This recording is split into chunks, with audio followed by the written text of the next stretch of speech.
You got to I turn like this off. Joe. I think Joe and his bride should both be involved. Oh, she's way asleep right now. I was going to Yes. say that's great if you want to see the murder of Joe on live I television. mean, on live streaming. Good I mean, morning, anyway. everybody. Well, there are some channels that do accommodate that.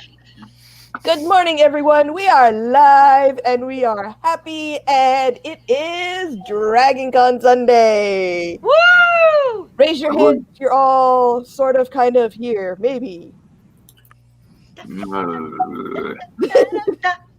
All right, this is Getting Up Early with me, Bethany Kesler, because you know what?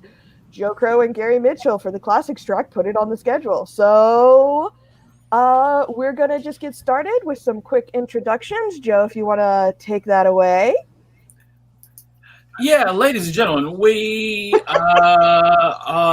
the Bethany wins because for a couple of years we have joked about putting Bethany on things super early, and now we were. I would like to do a sort of an homage to Dr. Frankenstein and Young Frankenstein and tell you, Bethany, it was a joke. We were joking.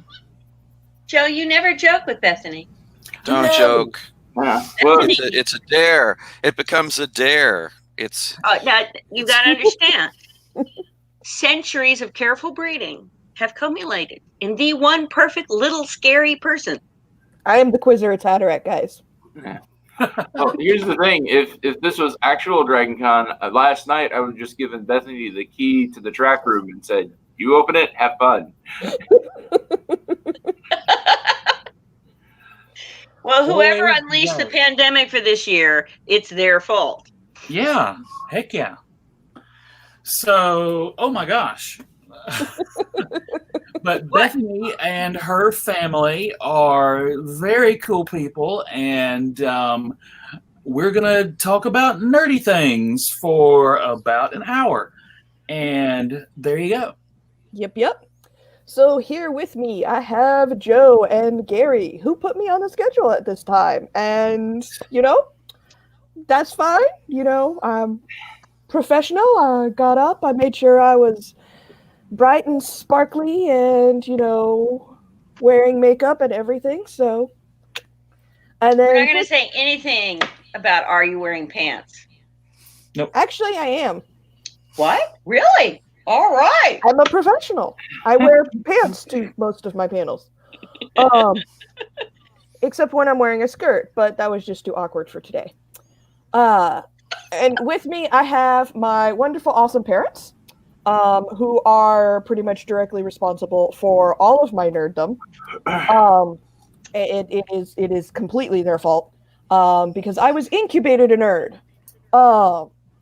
So we are going to get things rolling. So, guys, give me your top 3 favorite fandoms from whatever.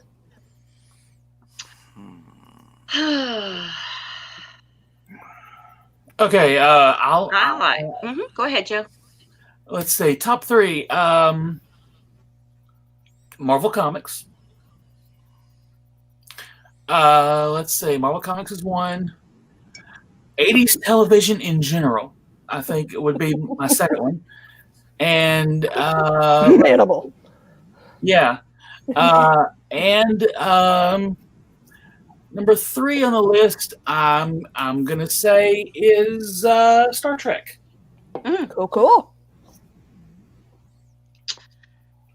Babylon 5, Star Trek, and oh goodness, anything from classic horror gothic beforehand. Of course, that's not on TV or movies or anything, but it's like, I said fandoms. yeah. So, I said and I fandoms. also There's no do like specific- Jane Austen, so there's that. Gary, Dad? It's tough. We really like them all. I would say Star Trek, the old Star Trek. The newer Dad. ones, they're okay. And Babylon 5 is also right in there. And That's my classic baby. Marvel Universe with a strong emphasis on Thor and that whole bunch. I like them all. Heimdall's great, man. Yeah. Star Trek, the old Star Trek. The newer ones, they're okay. Okay. Gary?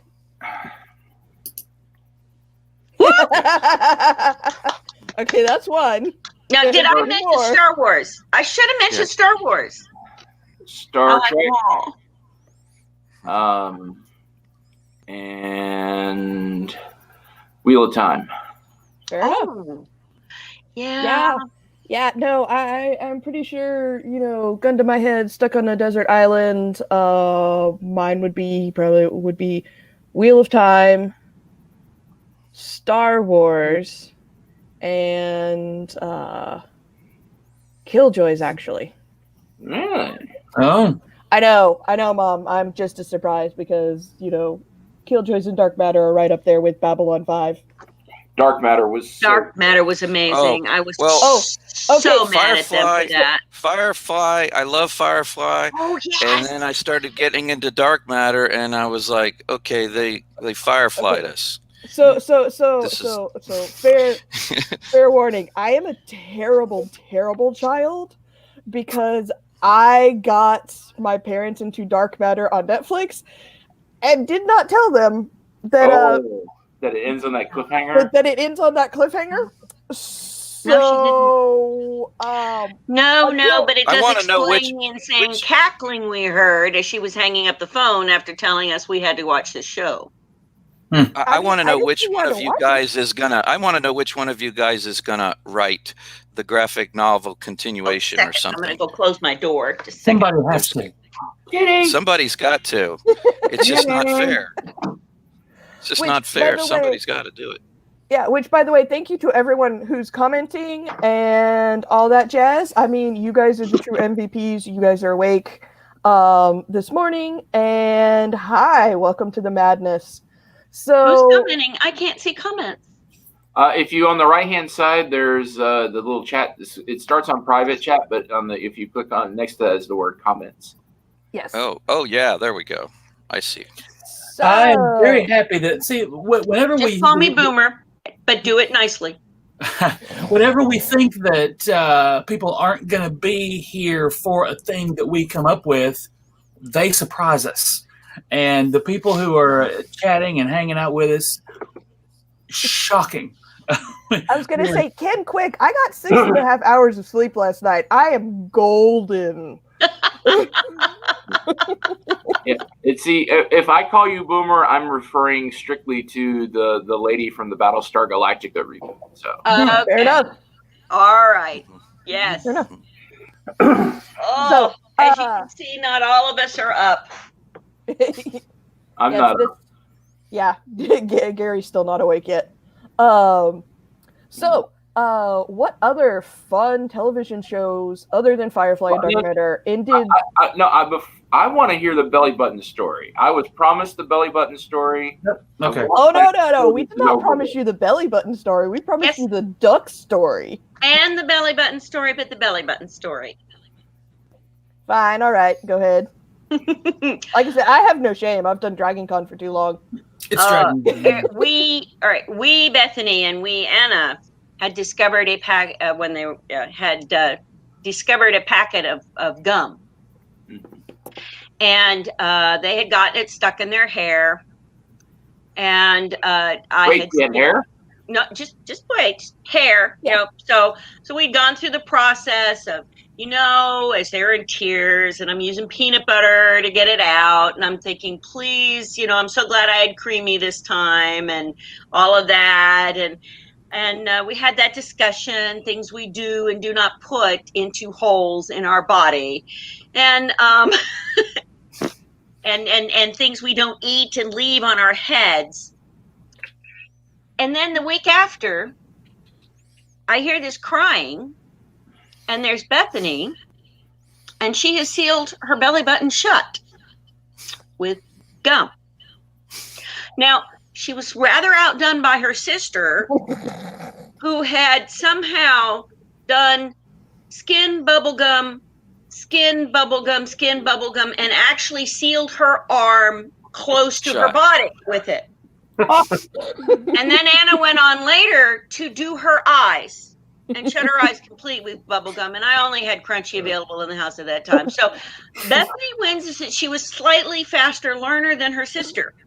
But I will tell you, it took a long, long time to get all the gum out of her navel. I was just going to say, for science, man. For science. I was going to ask why. No. I asked. No. I got tearful. I don't know. I mean, seemed like a good idea at the time.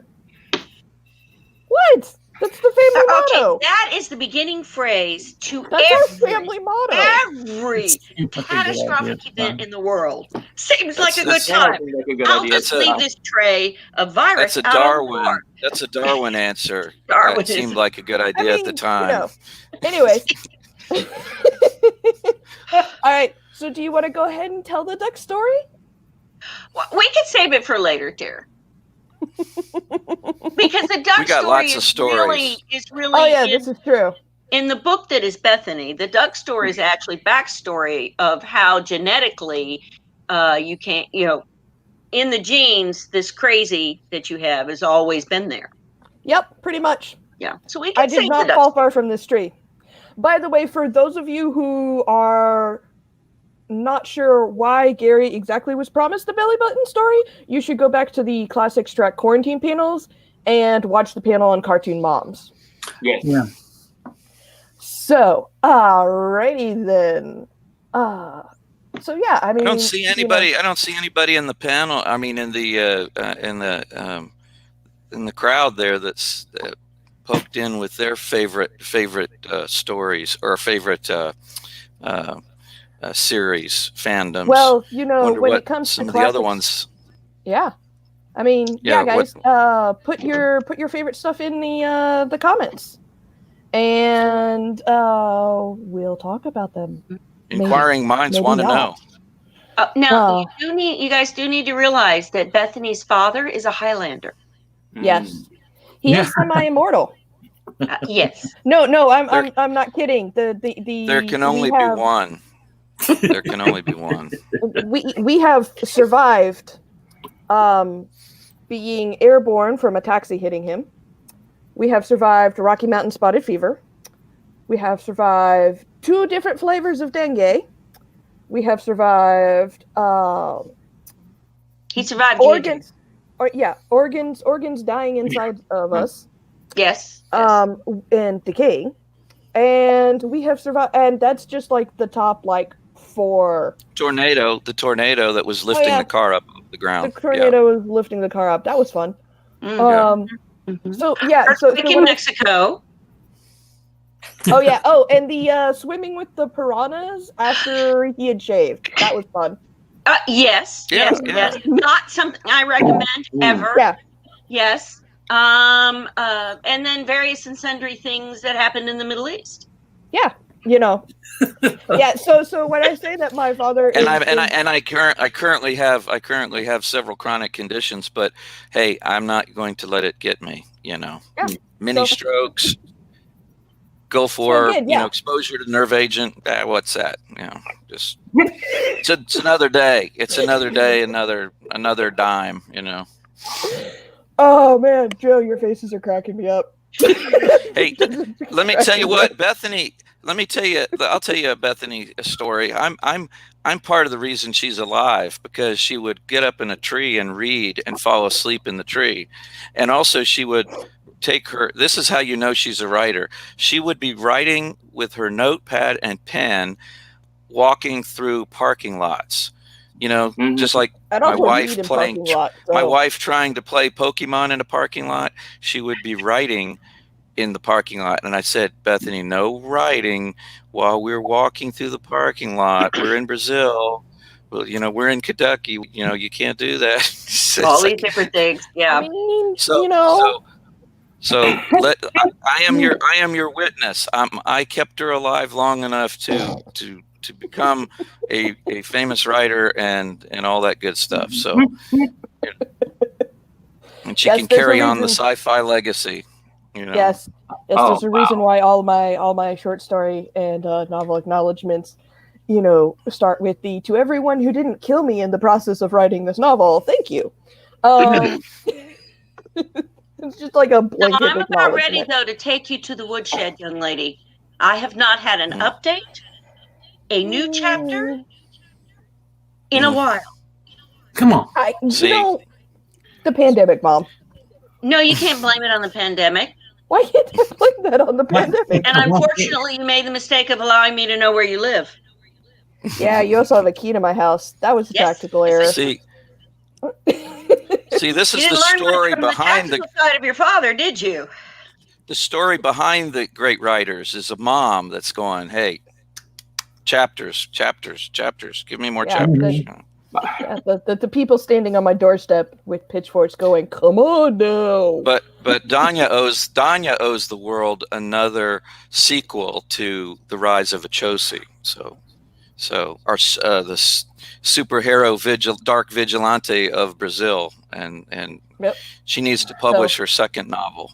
So All right, look. Okay, Look. so now she's going to give on. excuses. Again, you can see I did not fall far from this tree at all. I see where I do need to write something. I do need to go about and do some killing. I really do. Work has been frustrating enough. I do Side need to kill note: something. Mom is a horror writer. When she's talking about killing, she means in fiction. Yeah. Oh, sure. Yeah, Sure. Good cover. Yeah, plausible But if she deniability, ever, Mom. This is but if live. she ever took it up for real, I have a tractor. So we Yeah. can bury Well, them. yeah, we don't have pigs yet, but we can get those. That's the best way to dispose of a body. And then you just have to worry about those one or few couple bones. But if you run a tractor over it and then plant, Well, if you put lime, if you just soak the corpse in a whole bunch of quicklime in your bathtub, then it'll just dissolve everything. Yeah, but then you miss out on meat from pigs. And you also miss out on some really delightful, tomatoes with that just extra flavor that just adds to your meal. Underneath a septic tank. Nobody moves a septic tank. Yes, Gary. Nobody moves a Cannibalism by septic tank. proxy. My wife's grandmother, out of nowhere. Of course, as I've established, we live in deepest, darkest Alabama.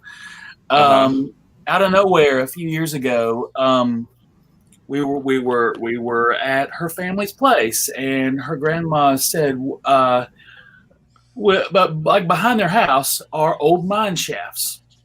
And the mine is closed, nobody uses it, and then out of nowhere, her grandma goes, yeah, if you want to bury a body, that's where you drop them, and just completely out of nowhere, Silent. we're like, You're just like, Yeah, really? Oh, well, just recently we were driving somewhere, and I have this lovely little chain that has one of those neat little boxes that I got at one of the cons that you unfold and you put things in it. And Betsy's like, "Oh, what do you have in it?" I said, "I have a tooth," and I did. I have a little tooth in there. And she says, "Oh, which kid? This is not any of yours." And it isn't. So again, for all of our wonderful Classics Trek viewers, this is actually how conversations with my parents go. So I'm amazed we lasted 20 minutes before we hit the fun cannibalism and murder parts. sure. So I think that's a record, honestly. Bethany seems to think that we get through a dinner without talking about blood, gore, things like that. But I don't know why We she. believe in you knowing the source of your food. It is Why she always keeps- good to know the source of your food. why she keeps kicking the same dead horse. I mean, I don't know. we have. I mean, I just, Quick. for all of the people who aren't used to our particular brand of crazy this early in the morning, just disclaimers. Welcome. Exactly. You're welcoming everyone into the zone. Is exactly what's happening right now. Oh, Joe Ruby. Someone mentioned in the comments Joe Ruby. That Yeah, just Joe Ruby happened. passing? What we do every year up until now is we this started a few years ago when Leonard Nimoy passed away, and we Damn it, Gary. yeah, exactly. What happened was we thought, somebody should do something like a Leonard Nimoy panel. So we killed one panel and put in a Leonard Nimoy tribute panel because we said, and then when we did the panel live, we said, well, we figured Star Trek is probably doing the Star Trek track is probably doing something big for Leonard Nimoy, and somebody in the audience goes, no. What? And we were like, what? Why? Why is no one doing something cool for, big celebrities who pass away during the year? So, or creators, not just celebrities, but Yeah. so we started a panel called Classic Sci-Fi Legends, and because it spirals out of control like things do on our little track, it turned into We have control? Yeah, it turned into this roll call of the dead, and it's got kind of sad. So we're not doing it this year. Oh, I'm yeah, sorry. Also, I'm pretty sure it'd be a 2-hour panel this year, too. Yeah. Man. Yeah. Oh, yeah. So, But Joe Ruby, cartoon legend, and he was 92.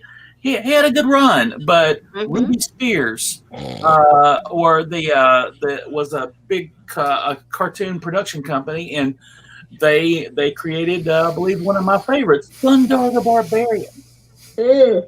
And but he also worked for Hanna-Barbera, and it was a whole thing. But Joe Ruby is one of the, unfortunately, many very cool creators and performers that have passed beyond this plane over the course of this past year.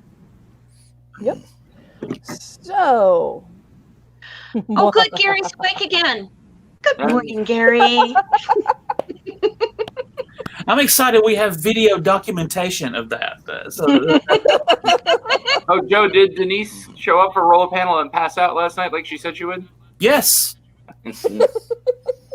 She made it through. The one of the things we do, Bethany's parents, that you need to get involved with one year. I have explained this to you once, but Joe can show you the actual dice. I can. What we do is we have a very cool friend of ours has made a giant 20-sided die for us. Oh my goodness! Every year he makes us at least one, and then we do panels with topics on the die. This year it was movies from 1985. Oh, and I missed it because I was working. Oh no, it's recorded. You can still watch it. Oh yeah. Yeah, but I don't get to comment. Oh, you can still comment. I do. Well, yeah, I mean, yes, but we all talk to our screens. But yeah. Well, no, I mean, that's so cool, Joe. I love that, and we would love to get more involved. But I don't know. Bethany just doesn't think it's cool to have her parents there. No. Bethany said you are more than welcome to join us. You're going to show her up. Oh no. No. Hey man, if I get shown up by my parents, then I had it coming. No, Mom. The exact words I said is, I have no problem with you coming. You need to get your own hotel room. Well, of course, dear. Your father and I would never do that to you. Again? Ever. So I was going to say, you have to get your own hotel room. Otherwise, then sure. I mean, I have no problem with it. You might want to put Dad on a leash for certain panels. That would not be unusual at DragonCon. Yeah, seriously. Really? Backpack harnesses are a thing, Mom. That could be done. And the funny thing about we first started doing earlier than usual panels. Gary and I On did, accident. but it was an accident. But also because we ran out of room. We were doing panels from like at the earliest anyone usually started was 10 a.m.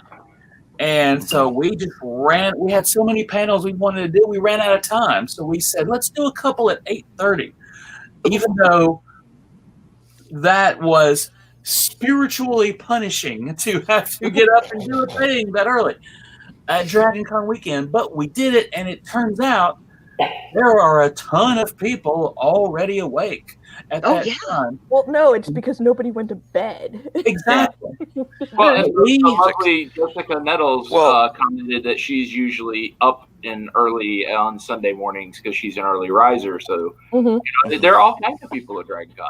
Yeah, well, exactly. and with being charged up from all of the titillating conversation during the entire day. I mean, there all the fantastic ideas being exchanged. It's kind of hard to go to sleep after all that. Yeah, so it's really easy to go to sleep after you've walked 20 miles in a day. Small nap, hour nap. But what I'm seeing here from the comments that you guys they love the early panels. Look at this, see. I'm excited about this. This is the earliest of the early panels that we've done, and we were kidding, but here we are. And people showed. And they had to get up so and turn on you their said you were computers. kidding, and They I couldn't called just your stumble bluff. into a room and then sort of fall into a chair. Yeah, they had to think technical stuff. Technical stuff. That's right.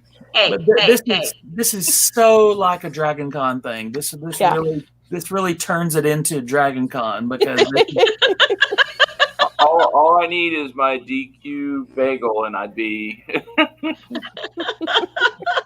See, I just have caffeine and an entire bag of candy. Oh, Bethany. What? You have a bag of candy like this at home? Yes, but it's in your father's office. And so, therefore, hey, I just need my coffee and my Star Killer or Star Killer hammer. That it's okay, that works. I'm good. Okay, so I would say getting us back on track, but we didn't have a track to begin with. So I'm like, I'm not even going to pretend otherwise. So early mornings. Joe is like Downey. Yes, good job. Yes, good choice. Early mornings. So how do you deal with early mornings when you have to do them? I mean, for me, it's an application of sugar, protein bars, caffeine, and pump it up music. Oh, I wake up this way. Yes, I know, Mom. For a couple of years, I'm a freelance writer, and for a couple of years, my main gig was getting up at this time and doing news updates for a website that politically did not agree with me. Ooh, okay. But the checks cleared, and so I got up super early, and I was documenting the news of the whatever chaos had happened that previous night, and I was in charge of writing news stories about our president's tweets from the previous evening, and that was so I kind of got used to getting up and being ready to go at this time of the night. Luckily, for me and for my eternal soul, that website has gone kablooey, and I'm free to not do those things anymore. But caffeine. Mm-hmm. Caffeine. Good Brazilian caffeine coffee. Caffeine and interesting thing is, I have a number of friends around the world in different countries, and several of them are just waking up or just going to bed as I'm waking up, and vice versa. And so oftentimes they call me and write to me, and so a lot of times my morning, besides the caffeine and taking all my various meds, is trying to see what happened the previous day in that other country, and catching up with my friends, and on occasion they'll say, I'll be trying to wake up and they'll say, "Oh, we have a meeting going on at so and so. Would you say a word, brother, to our gathering?" And I'm like, "Oh, okay." So now I got to be on. You have to remember that Bethany's father is a Baptist missionary. Mm-hmm. Along with being a pastor and military intelligence officer. So yes, interesting combination. Who married a very interesting Anglican person who follows him around the world. As Bethany says for years I was trying to get rid of certain people, and now I'm trying to bring them into the fold, So, and so hilariously, I told her she shouldn't probably say that in churches, I like her haircut, Gary. So, well, I stole half of that haircut. Looks good. Sorry, honey. So, why is your favorite sci-fi fandom your favorite? I think it's because I think my fandom started at a young age when I was a Ute, like with everybody. But my Uncle Jeff pulled me into a lot of the nerdy things, and so all this uncle. And I watched my first Star Trek stuff, my first Batman stuff from 1966. He always had giant stacks of comics when we would come and visit. And now he said to me a few years ago, "Take these from me." Busy. Yes. Yeah. And so all of that, I kind of that was my baseline, and then I took it from there, and here we are. But Joe, the people want you to define a Ute. It's young people. It's basic. It's from. It's not a yurt. What the? It's not a. He's not a. He wasn't a redult. He wasn't a redult yet. Yes, he was a Ute. He was a Ute, not a redult.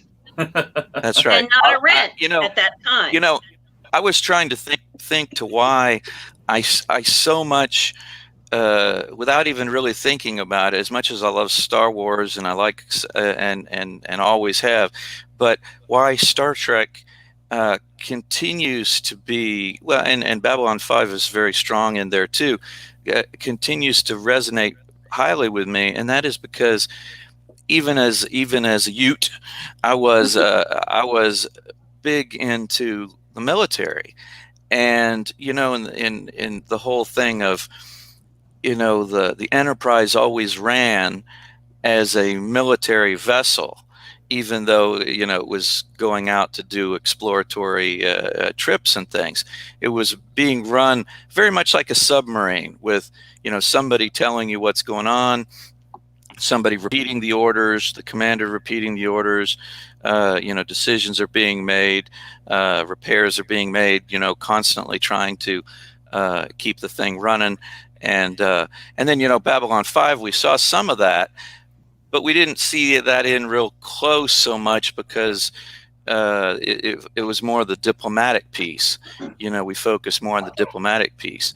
But the operation of the ship and that whole discipline thing, and of course, how many times did they disobey the prime directive? But hey, I mean, got to save the ship, and oh, look at this! I have a special coffee fairy that comes and appears for me. Isn't it? See, that's because during the day in the job that she has, I can't see what she does, but I pretend to not see anything, and I just slip in, bring her coffee, and coffee fairy. And disappear. Kisses. Disappear. See? It's one of the lines that always stuck with me and it just lives in my head forever, from The Trouble with Tribbles. Captain Kirk ranting, I was going to have my chicken salad and coffee. All I wanted was my chicken salad and coffee. Yep, Yeah, pretty much. well, and there's see, the whole thing with the ship is that you see, just like in the military, well, I don't know what's wrong with the food replicator. It's not working right today, or whatever, And those are all things that I could very much imagine going on in a vessel.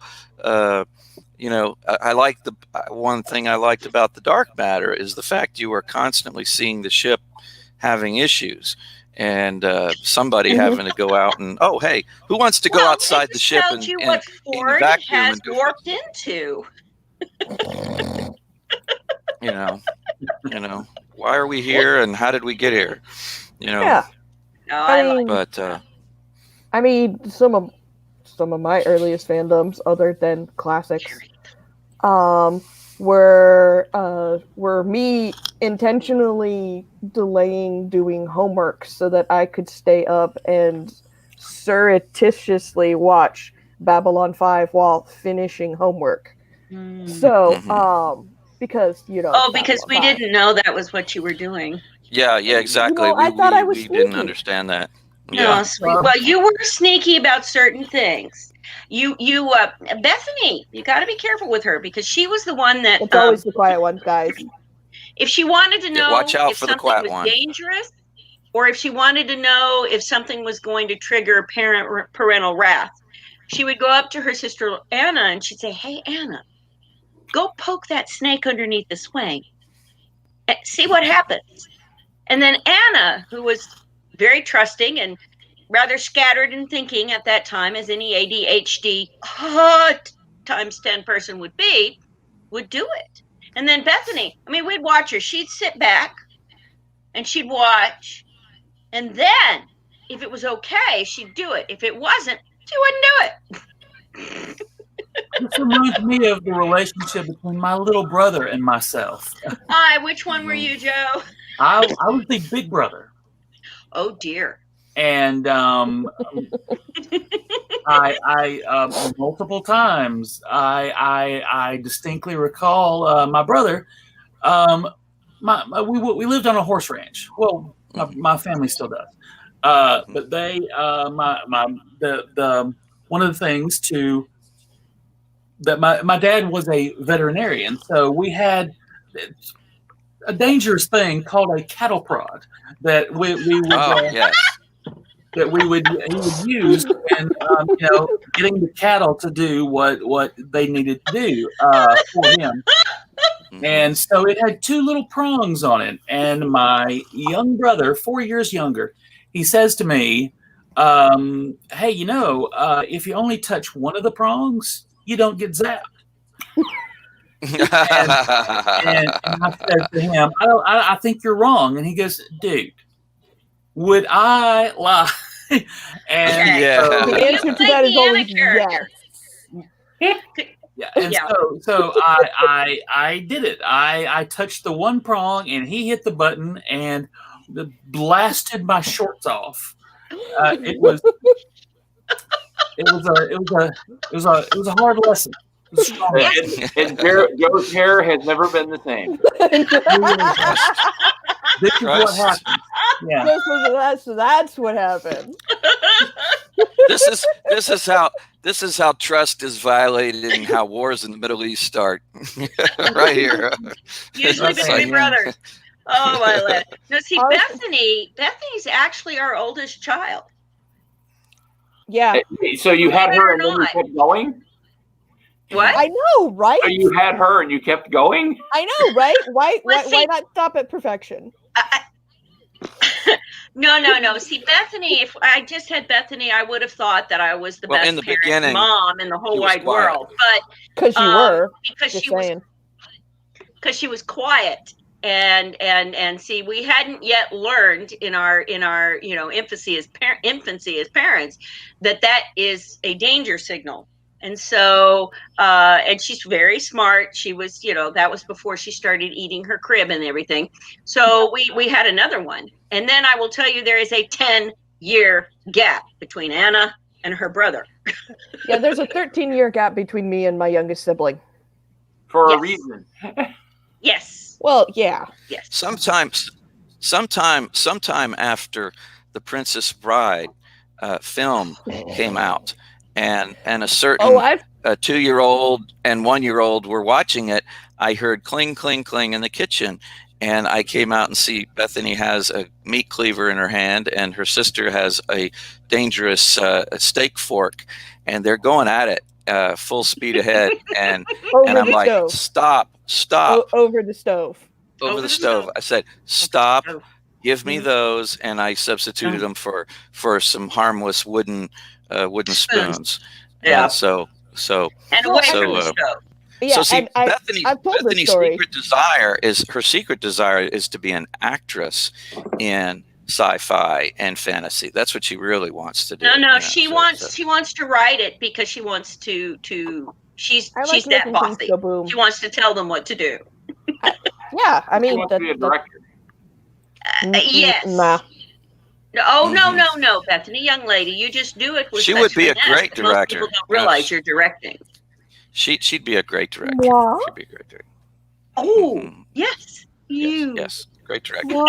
My delightful Great child director. that I love more than life. The Princess Bride story I've actually told on the Classic Strap during the ESO recording for the Princess Bride anniversary. So that was on there. Sure, so it's been documented, but it's been documented. Yep. But yeah, I mean, stuff like that. Now, it's important to get all these things written down for the Encyclopedia Galactica. That is correct. You got to. Exactly. Everything must be documented in it. Gary, what kind of child were you? Shy and hidden in my room a lot, reading my stuff. Although we did grow up near woods, so I would go out and wander in the woods and have adventures. Oh, yeah. Aw, you can come wander in our woods, and we will promise adventures. Oh, yeah, okay. right. We have Bigfoot lives. Bigfoot lives here. I mean, I've seen it. Oh, he's seen it. I sent pictures. Yeah, so this is what happens when your parents live in a small town and decide to pass by this one antique mall, and there's this giant, Bigfoot metal thing. Silhouette. Oh, our neighbors love it because we keep moving him within the tree line for him. So and on occasion, Dad just kind of takes a picture of it, hiding in the woods, and uses it to start punking. What's hilarious? What's hilarious? The first time I put it out there, my dog, he was going crazy, and I was trying to film it as we were coming up to it. And so because he was on the leash and I was trying to hold the camera still, it's all jerky and just about fell out of my hand. Like any Sasquatch film you've ever seen. Just like any Sasquatch sighting film you've seen. And so I'm like, wow, that actually turned out pretty authentic, So I should start send it in to say, hey, we'll give it to the X track, and I think that whoever's making these is trying to get them out into as many yards and as many farm places as they can, so that before long everybody in Tennessee will be reporting Bigfoot sightings to mess with the trackers, and now don't let Bethany fool you. We live in a very small rural town now, and this child also lives close enough to us, not within spitting distance, but we can get there in an hour. Too close to Nashville, but it's okay. Yeah, but we have lived in small military towns, and we've also lived in mega cities. Mega cities. Yes. So and we have dragged that poor child through all of that. and so she's seen the best sci-fi around the world in different languages. So yep. So you have unfortunately you have missed the wonderful cosplayers in Sci-Fi and Zombie Walk there in Curitiba, Brazil. That was so fun. Your brother looked so good as a zombie. Of course he did. He's pale enough for it already. Well, yes, I do produce the vampire part. Yep. The Brazilians are really getting into the cosplay thing and go down and participate in one of those. Setting up their own com Gary events will and stuff. Melt. But São Paulo, you can at least stay inside where there is some semblance of air conditioning. Well, I've always wanted to go to see Carnival because that looked like amazing. No, it's a drunken. It's you have me Mardi Gras. Gary, Mardi Gras, but on the worst side of Mardi Gras. But the floats are pretty cool. No lie, 1 million people on a beach. You cannot move without people touching you on all sides. So basically, it's Dragon Con, but everybody's mostly naked and drunk. I'm in. Yeah, I'm not seeing the downside. No. A Brazilian soccer game. So what you do when you go to a Brazilian soccer game, you don't want to sit on any of the lower sections because if people don't like a play or they don't like the fact you're rooting for a team, they will urinate off the top bleachers into the bottom ones. That's okay.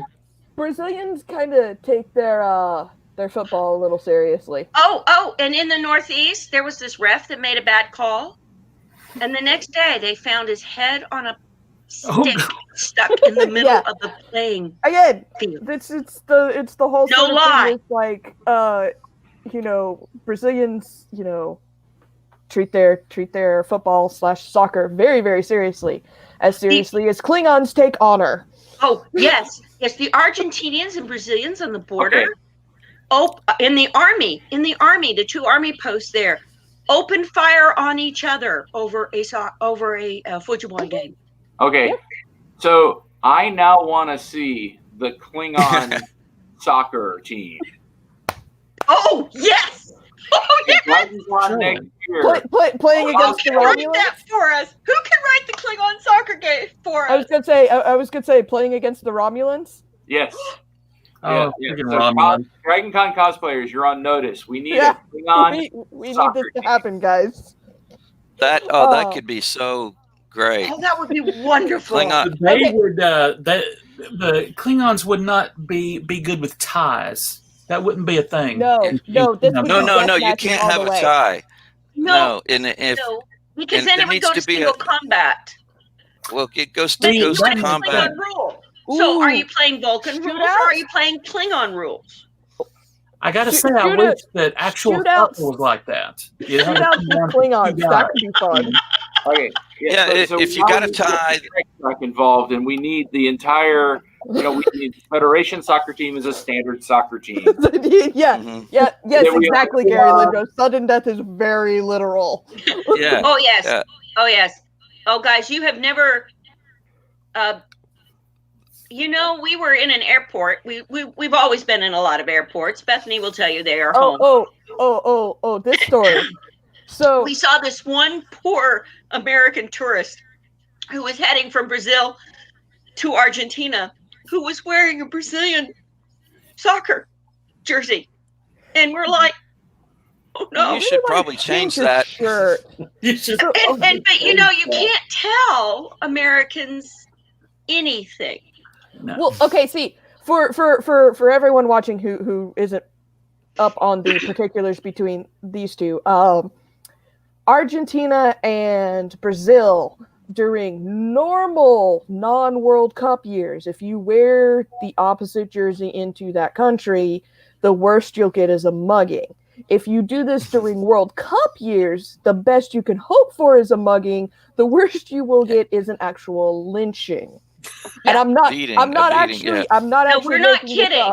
We are not kidding. It's one of those things where you can always tell which child the parent loves.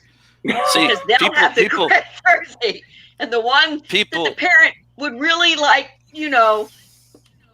They put the other jersey on. Yep. The whole thing that, you know, people talk about and say, oh, soccer's so lame. I'm like, no, you have no idea how it is played in other countries, and it is a serious deal. And it's you talk about fandom. I mean, fandom for your team, it's a serious thing. One of my favorite stories of sports stuff, which I'm not a sports guy at all, shocking, is apparently there was a soccer game between the Irish and the Germans, and the Irish started a chant of "We hate the British more than you." Yes. Yes. Yes. Mm-hmm. Yes. Oh yeah. Yes. Yeah. That's not a surprise. That's not a surprise. No. And then there's also the great good tradition of completely trash talking the other side. So yeah. Speaking of the whole chanting thing, and this somehow or another, this should have probably come up in your Nordic track. Why did it not come up in the Nordic? Is the Iceland? Well, the Icelandic chant at the last World Cup, with the hearing the entire stadium full of the Icelandic players doing that chant. I mean, it was like I could suddenly imagine if all of those players and all of those fans were wearing traditional battle dress, how frightening that would have really been. I mean, to imagine, you know, all of those Icelandics folks just, I mean, unified. You know, Nordic track. You mean the Witcher panel from yesterday? We were talking about myths and myths, and things that bind the community together. I was and the Slavic fairy tales and how those things are lived out through life. And you have to understand, football or soccer are perfect metaphors for that, because you can see the raw cultural life force that birthed those tales, which are very violent, lived out through those games. Now, how this connects to Klingons, it fits in with Klingons perfectly. Yeah, I was going to say, yeah. So, and you're right, Ken, Romulans would cheat.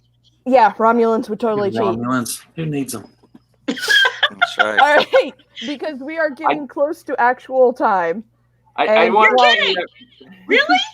Yeah, well, and while Joe and Gary may, start late, end late, whatever, one of us is paying attention to the time.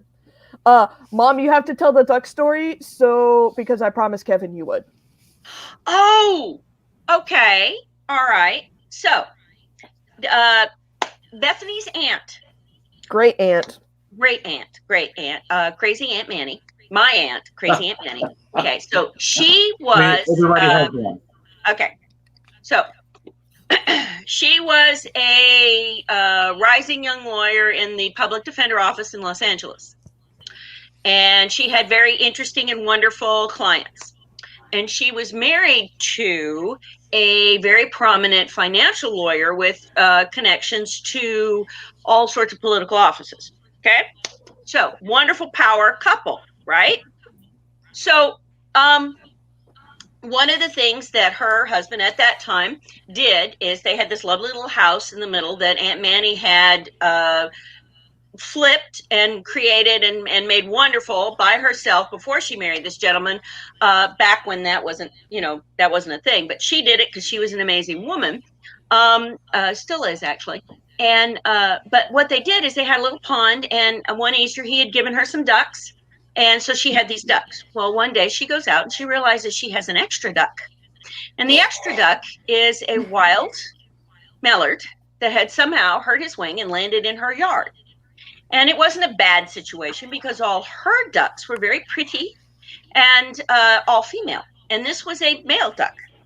Well, he decided, as is usual with the women in our family who have interesting affinities, things, animals like them.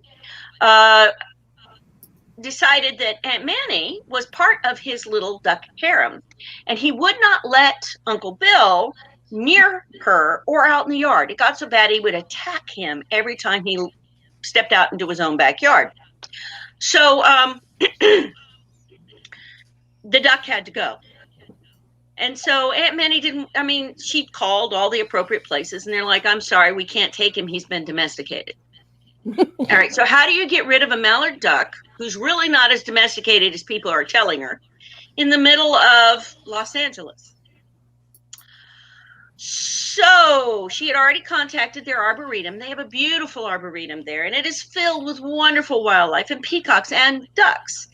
And they said, no, we can't because he's not wild. He's been domesticated. Gave it the same party line. And she's like, ugh. But you see, Aunt Manny's never a quitter, and she knew someone because she was a public defender. So she knew someone who could get her the schematics for the burglar alarms for the arboretum. And she studied those schematics, and she convinced Uncle Bill. Port was probably involved in that. To get in a car. Early morning, late night. So, after midnight. The wee hours of the morning. Wee hours, yes. And she got the mallard because, of course, Bill couldn't go near him. Put him in a box. And they dressed in dark, black clothes, put on all of that. And he sat in the car and kept it running while she went over the wall of the arboretum. And came back with one last duck. Well, yes, but what happened is as she was moving into a pond, because she doesn't do anything halfway ever, and to release the mallard into a pond where he would be more comfortable and maybe stay and not follow her as she left, she tripped an alarm that they had just installed and was therefore not on the schematic. And so lights and sound and alarms. And Uncle Bill is in the car, and he says, all I could think of is the headlines. Prominent lawyers caught. Duck napping. They swear they were returning a duck. But she made it over the wall. They made it out before the police got there.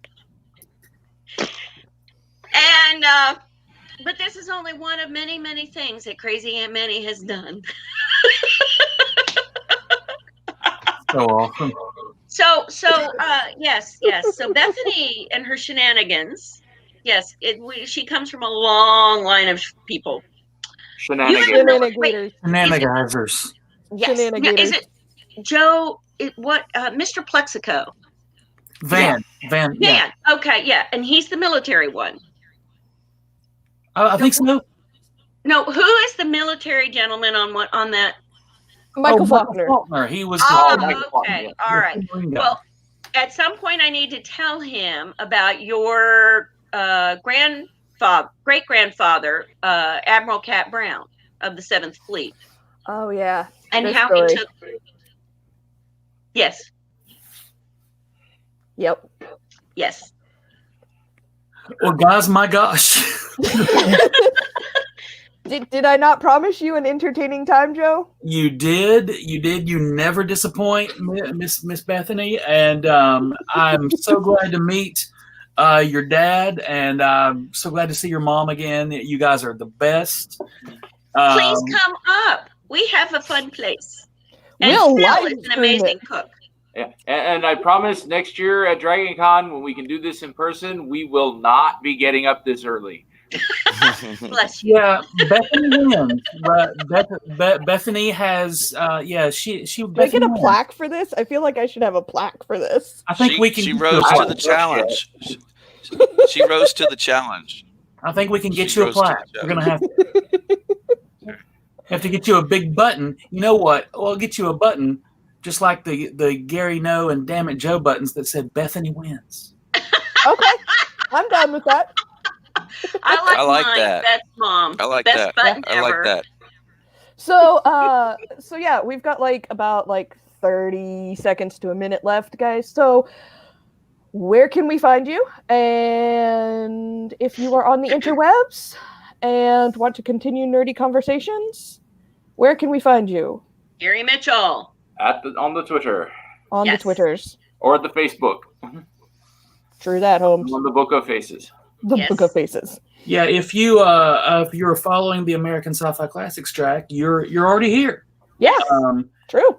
And that's right there. The classic track is our Instagram, and my name's easy to find on the interwebs. It's JOECROWE. It rhymes. It's the best. In Spanish, my name is Jose Cuervo. So it's You're always a good friend of mine. Exactly. And that's so thank you guys very, very much for coming. We are going to be doing fun stuff all day today. We've got panels out the yang for the rest of the afternoon. Truly outrageous. Women in Sci-Fi at like 2 p.m. something like that. I don't know. Good. Good. I was really sorry to miss a lot of the panels yesterday. That's why we record them. Yes, and I'm going to go back and watch them. Oh my God! Look, guys! That's the sun. Is it the sun? In my basement window. Oh, and you're not burning, Joe. Well, that takes care of that legend. Yeah. I just have blackout curtains up. Oh, I like it this way. This is great. Well, love you all. And I promise I will get back to writing when my life is not so hectic. Same. That's right. When's that going to be? No, I've got to set some time aside. I've got to do that. I know. And and my husband has been writing, just been telling me, yes, need to do so. So yes, Gary. Go. I'm going back to bed. Good night, sweet Gary. I can't wait to see you up here again. And God bless you all, everyone. God bless you in your best. Thank you guys. Bye, guys. Thank you to everyone who tuned in for this early morning panel. Hope you enjoyed the early morning craziness. And thanks. Thank you. See you very soon. Klingons. What? We need a name for the team. Bye.